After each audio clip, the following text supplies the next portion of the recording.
Welcome back to the workshop. We're making a SHAMSHIR scimitar. We're working on the guard right now. And at the end of the last episode, you'll have seen that we set up this awfully terrifying and very dangerous assembly here in the lathe. So now I'm going to get right into finding out if this worked. After I just give a little caveat here that you should absolutely not try this. This is really stupid. It's a plastic clamp, an angle grinder, a lathe. Very irresponsible. Let's see what happens.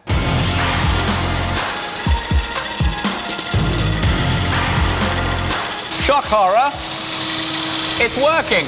The angle grinder feels pretty rigid. Maybe this works. Don't do it though, please don't do it. This is dangerous, don't do it. Bad idea.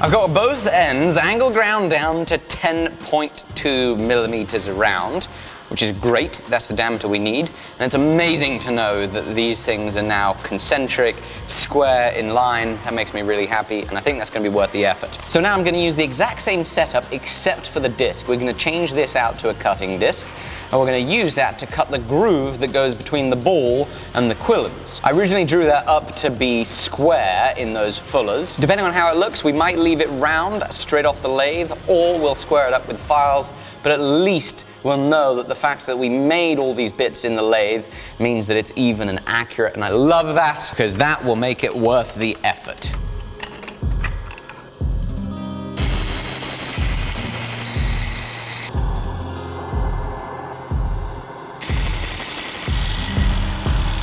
So now it's time for my review of using an angle grinder in the lathe that hopefully doesn't encourage anybody else to ever do this, because this is very dangerous and stupid.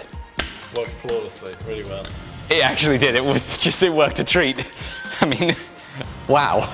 I'm definitely going to use that again in the future. I mean, never, ever, ever, never, ever, ever will I use that trick in the future. Oh, it's just looking fantastic. Between here and here, the guard is pretty well sorted, just finishing work. However, there's still a good bit of stock removal needed towards the balls. We fortunately have a centered fuller to work off of, but what I'm also going to do is take every opportunity to lay things out. So using this scribe line, the points on the end, the fullers, we're going to follow this up with some shim stock and a scribe, get a center line, and hopefully in a few minutes on the grinder, we'll have a finished profile ready for us to tackle the balls.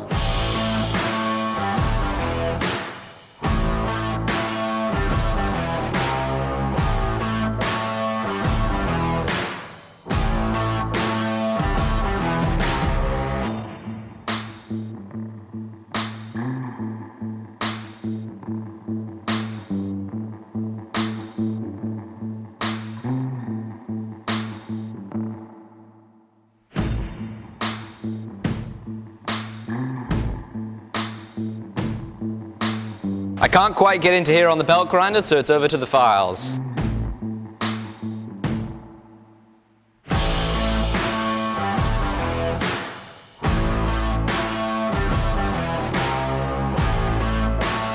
Now onto the balls.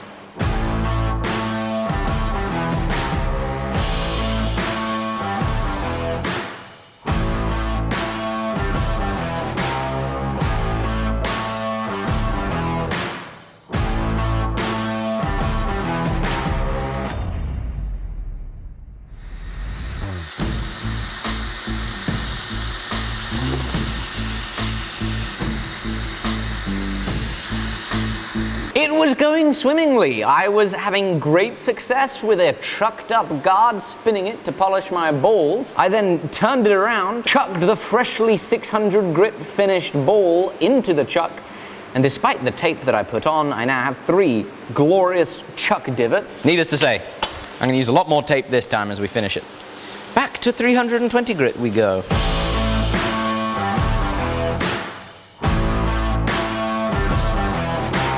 The balls are at last finished, so now we're going to head back to the grinder and and we're going to cut in some chamfers that result in the end here being octagonal, result in a slight chamfer up here, all the way up to the tip there, and it'll hopefully look rather nice.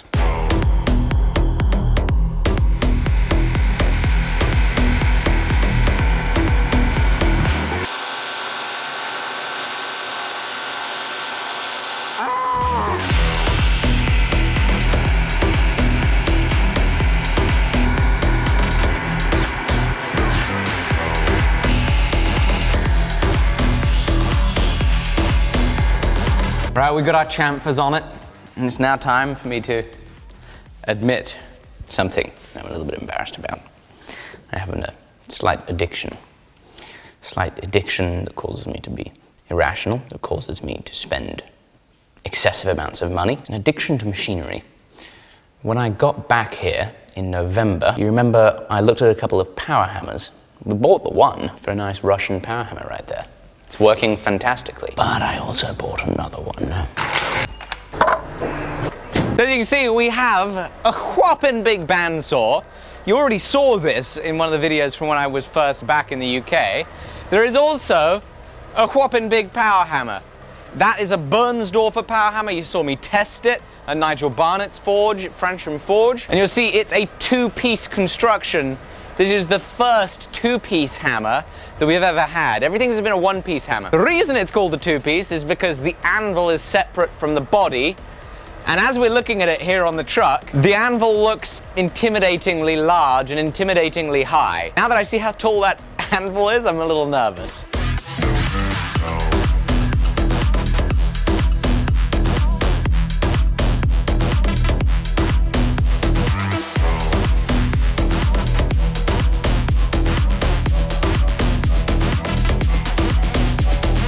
This is a good-sized power hammer, and now that I'm seeing it on the ground, I was not deceived as I looked at it on the truck. This is a whopping tall power hammer anvil. About 2.5 foot? It's about 2.5 foot tall. It means it comes up to my nipple height. I'm a little bit worried. Oh, look at this.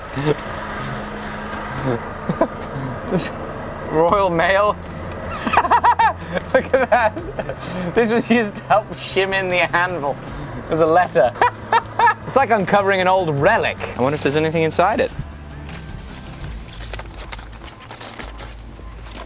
Whoa, did you catch that? Oh, look at that. It's today's sponsor. Now, I am very committed to getting more of you business owners onto ShipStation. If you're a business owner, that means you sell products and you want to make money.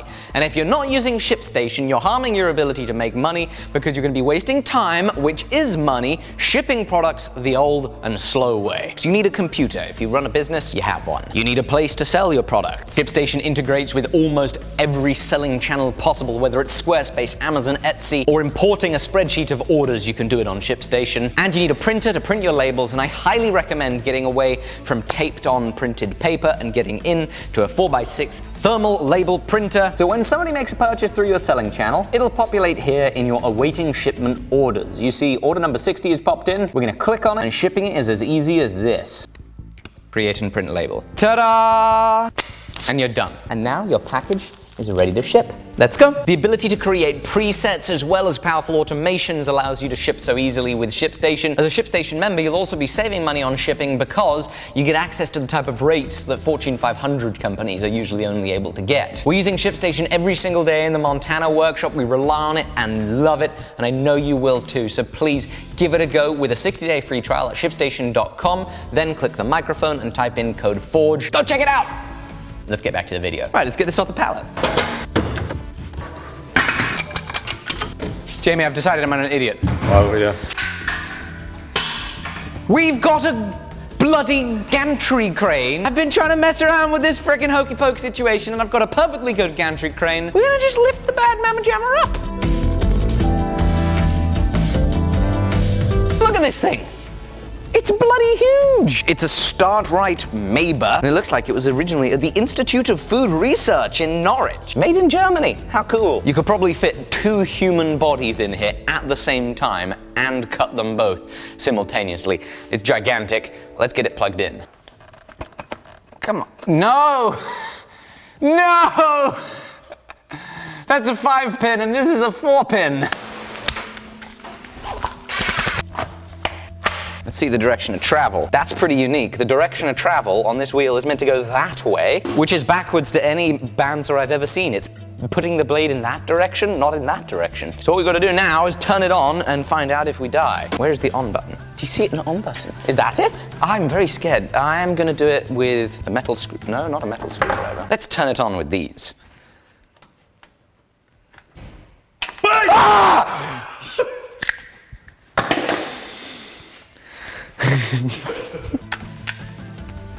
It didn't turn on. Oh, you know what? The bandsaw has to be lifted up, presumably, to be turned on, because there's a little dead switch. Oh, bloody hell! This thing is terrifying! Have a look at that switch. As it comes down, it pushes the switch, and the machine turns off. Look at this beautiful workpiece stop that it has that you can lift into place from both directions. The downfeed adjustment is so smooth and so beautifully made. And it's gonna be able to have coolant once I fit a flat belt to the coolant pump from the main motor. This is a beast of a bandsaw. Now for the Bernsdorfer power hammer, we're gonna need to fabricate up a steel base to get this thing up and running in the workshop. Would you like to see us restore it? Do a full restoration and clean it up, or do you just want to see us stick it on a base and start forging? Let us know down below. For now, the guard has been eating a hole in the workbench, so we're going to get back to it. Need some file work to get in here where the grinder can't.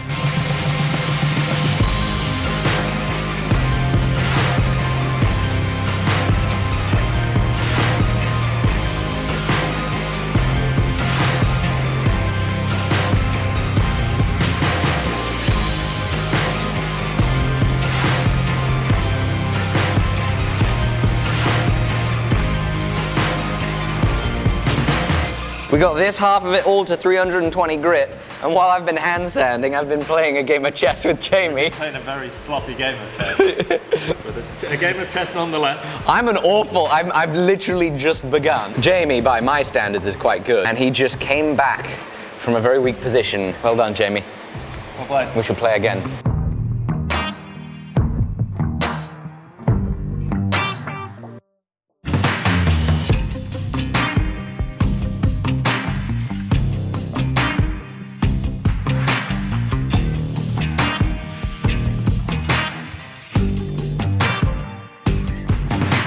We've got our 320 grit finish on the guard. It's ready for engraving. The blade still needs a bevel ground. If you run a business and you ship products, I'd love you to go download a 60-day free trial of ShipStation so you can see how it will save you time. ShipStation.com. Type in code FORGE on the little microphone. Thank you to ShipStation for sponsoring this. Please subscribe if you want to see this build go forwards, and let me know what you want us to do with the power hammer. Do we just get it in and use it, or do we give it a little bit of a tune-up?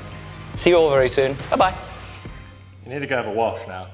Ah, is my face very black? Yeah. See, hand sanding blackens your hands, and then you touch your face while you are petrified about the fate of getting killed brutally in chess.